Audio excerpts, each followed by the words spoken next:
자, 여러분, 세무조사 테마에 대해서 여러분께 설명을 드리겠습니다. 여러분, 많은 분들이 묻습니다. 상속세는 신고하고 나서 세무조사가 반드시 나옵니까? 라고 묻는데, 여러분, 여기 오늘 오신 분들은 반드시 세무조사 나옵니다. 라고 이야기하면 좀 서운할 수 있죠. 여러분, 상속세는 세금이 나오는 그 구간이라면 100% 나옵니다. 왜냐하면 우리가 상속세를 신고하고 나서 조사를 1년 후에 보통 받습니다. 50억이 넘어가면 지방국세청에서 조사를 저희가 받고요. 50억 이하이면 일선세무서에서 조사를 받습니다. 일선세무서와 지방청의 조사 난이도는 굉장히 좀 차이가 납니다. 이렇게.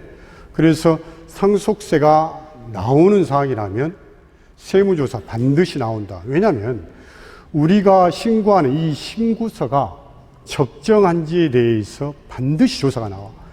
여러분, 기업을 영위하시는 사장님들 매년 법인세 세무조사 나옵니까? 아니면 매년 소득세 세무조사 나옵니까? 천만의 말씀. 상장사도 4, 5년 주기로 나오는 거고요. 근데 이 상속세 세무조사는요, 세금이 나오는 사항이면 100% 세무조사를 나온다.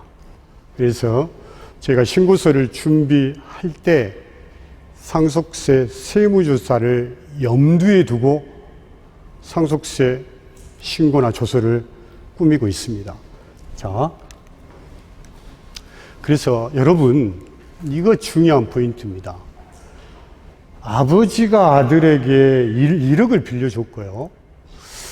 아들이 1년 후에 아버지 제 사업하는데 1년만 빌려주십시오. 1년 내에 갚은 아들 없죠. 2년 후에 1억을 갚았다 합시다.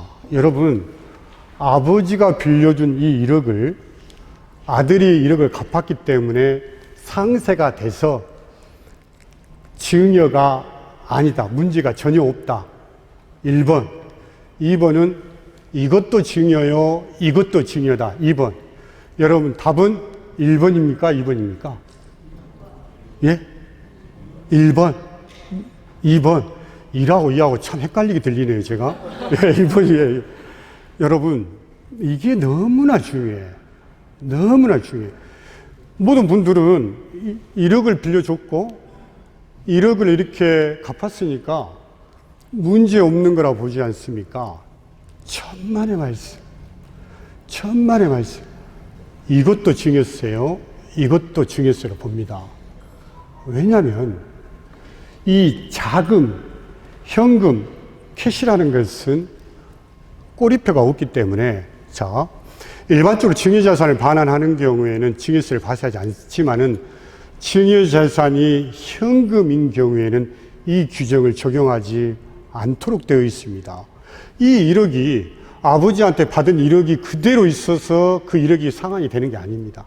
자식이 쓰고 사용하고 했기 때문에 현금의 경우에는 당초에 증여받은 현금과 반환한 현금의 동일성 여부를 확인할 방법이 없기 때문에 이를 증여를 보지 않게 되면 증여세를 회피할 우려가 크다. 상증법 4조 4항에 명시가 되어 있습니다. 각각 증여를 봅니다. 그래서 여러분, 작은 거래 각별히 유념하셔야 돼. 너무나 피부로 느끼는 것이 생활비, 경조사비 성격을 제외하고는요, 나머지들은 건건별로 전부 다 증여를 볼 가능성이 너무나 높아. 이렇게 보고 시작을 합니다. 그리고 우리가 소명하지 못하면 규정 위에서. 자, 그래서 가족 간의 작은 거래를 잠깐 보면 원칙이 이렇습니다.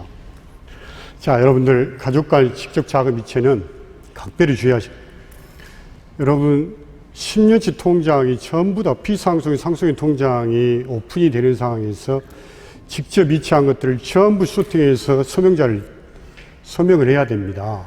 근데 이 경조사비, 생활비는 비용 성격으로 인정이 될 수 있습니다. 근데 여러분들이 주의해야 될 것이 이 생활비는 매달 정해진 날에 적정 금액을 일정하게 주는 게 생활비로 인정이 되는 거지. 1억을 한 방에 주고 10억을 한 방에 주고 10년치 생활비요 부인 그렇게 이거 되겠습니까? 또 1억을 한 방에 주고 이거 생활비요 이거 인정하기가 굉장히 어렵습니다.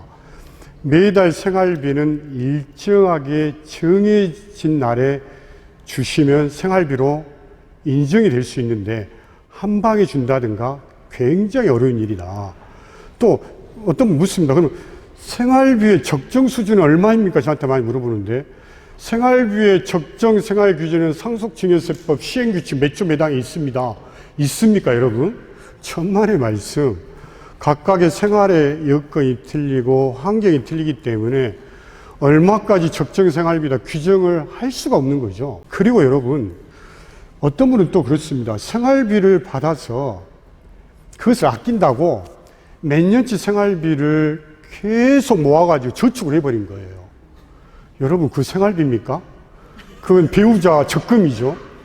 그래서 여러분, 생활비로 흘러 들어가고 나서 생활비로 쓰는 흔적을 보여주고 적금을 들고 싶으면 다른 계좌로 이체해서 하셔야지 생활비로 받은 통장에서 이제까지 생활비 아껴서 1년짜리 적금 드신다고 그대로 생활비가 쌓여가지고 정기예금, 정기 적금 통장을 잃어버리면 그것은 생활비로 보기가 어렵습니다.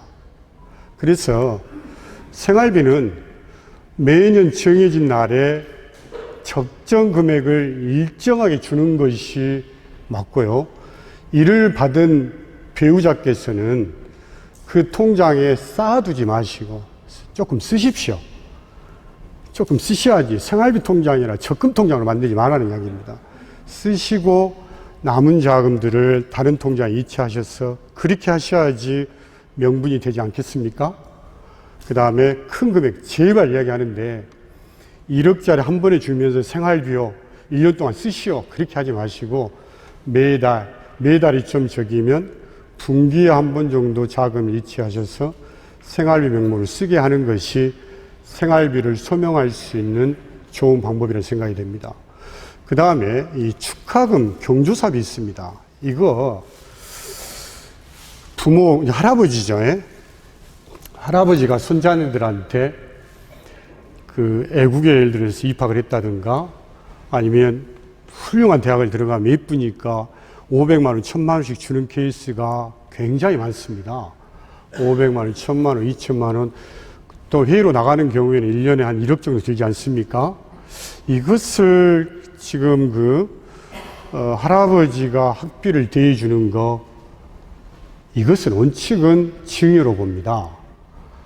아버지, 그 손자, 손녀의 바로 위에 직계인 아버지가 생활 능력이 없었을 때는 할아버지, 할머니가 생활비, 등록금 대주시는 거 오케이 되지만은 직계인 아버지가 생활 능력이 있음에도 불구하고 할아버지, 할머니가 등록금, 축하금 대주시는 것은 원칙적으로는 저기로 본다. 그래서 이 부분도 조금 각별히 좀 유념하셔서 축하금을 주셔야 된다. 물론 소액의 축하금 정도는 괜찮습니다. 여러분들 과거에는 사실은요 일정 금액 미만인 경우에는 사실은 보지를 않습니다. 큰 금액들이 이슈가 되기 때문에. 근데 이 일정 금액 보는 이 일정 금액이 자꾸 지금 낮아지고 있습니다만은 이 일정 금액이 얼마입니까? 라는 것은 참 말씀드리기가 어려울 것 같네요. 이 공개석상에서는. 그래서 축하금, 생활비 지급에 대해서 특별히 주의해야 될 거래를 그래프로 다시 한번 그려봤습니다.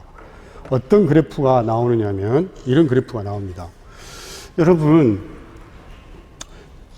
최근에도 제가 이제 상속세를 했던 건인데 돌아가시기 10년 이내에 이렇게 부동산을 양도를 하고요. 이 양도대금을 배우자가 받았습니다. 이런 거래들 많습니다. 그래서 양도대금이 양도인한테 흘러가지 않고 바로 배우자한테 흘러가는 케이스들, 이거 100% 증여입니다. 100% 증여다. 이 10억이 만약에 문제가 돼버리면요, 증여세 상속세까지 하면 세금이 10억이 나와버립니다. 세금이 10억이 나온다. 여러분들 각별히 주의하셔야 되고, 또 어떤 분은 물어보면 그럼 이렇게 주는 것은 문제가 안 됩니까? 당연히 문제가 되죠. 이것은 문제가 안 된다고 안 그러니까 아닙니다, 여러분. 이 거래는 직접 거래이기 때문에 주의하셔야 되는데, 양도대금이 양수인 통해서 흘러가는 케이스 각별히 주의하셔야 된다. 왜냐하면 여러분들 상속이 개시가 되면 10년 이내에 재산을 처분했던 내역들, 그 다음에 채무를 부담했던 내역들, 10년 이내에 A 부동산 팔고 B 부동산 팔고 나서 양도세 내고 그 자금이 어디에 쓰여졌는지를 여러분들이 소명자료를 준비를 하셔야 됩니다. 그 다음에 대출을 받았어. 그 대출금 5억이 어디 쓰여져 있는지를 소명하지 못하면 상속세 조사에 굉장히 일을 먹을 수 있다. 그 다음에 두 번째 거래는요, 이렇습니다. 두 번째 거래는 피상속인과 효자녀입니다. 이런 케이스가 많습니다. 아버님이나 어머님이 연로하셔서 직접 자금을 운영할 수 있는 능력이 안 되다 보니까 이것을 피상속인에서 배우자가 통장을 받아서 또는 자식들이 통장을 받은 다음에 오히려 또 부모를 위해서 쓰는 경우가 있어요. 여러분, 이럴 때는 썼기 때문에 10억에서 까주지 않는다는 거예요. 10억은 증여고요. 오히려 효자녀가 이렇게 쓰는 것은 정말 효도 정신으로 칭찬을 해주는 거지 10억 받은 거에서 결코 까지지 않는다는 겁니다. 여러분, 이럴 때는 자금 거래를 어떻게 해야 되겠습니까? 절대 이체를 하지 말고 피상속인 통장에서 카드를 만들어서 이렇게 쓰든가 이렇게 쓰든가 이렇게 쓰셔야 됩니다. 왜 이거를 이체를 하셔가지고 이렇게 이 효정실에 대해서는 사회적으로 칭찬을 받을 수 있습니다만은 세금 차원에서는 이거 굉장히 소명하기에 어려운 일들이다. 그래서 각별히 주의해야 될 거래를 다시 한번 요약을 좀 해드리면, 가족 간의 직접 자금 이체는 각별히 주의하셔야 된다. 왜? 10년치 통장이 전부 다 오픈이 되는 상황이기 때문에 각별히 유념하셔서 자금 거래를 하셔라. 특히 여러분들 생활비 썼다고 크게 한 방에 주신다든가, 불정기적으로 기분 좋을 땐 1,000만 원, 기분 안 좋을 때는 100만 원, 이렇게 또 주시는 분 계시는데, 매달, 우리 사장님 그러신가요? 매달 일정한 금액을 일정하게 주시는 것이 너무나 중요하다 말씀을 드립니다.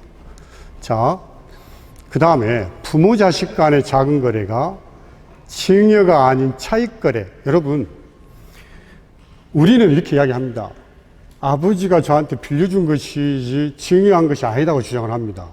근데 과세관청에서는 천만의 말씀, 증여한 걸로 봐야지 과세가 되기 때문에 여러분, 빌려준 것이다, 증여한 것이다, 가장 큰 핵심은 어디에 있습니까? 어쩔 때 빌려주신 거고 어쩔 때 증여를 받은 겁니까?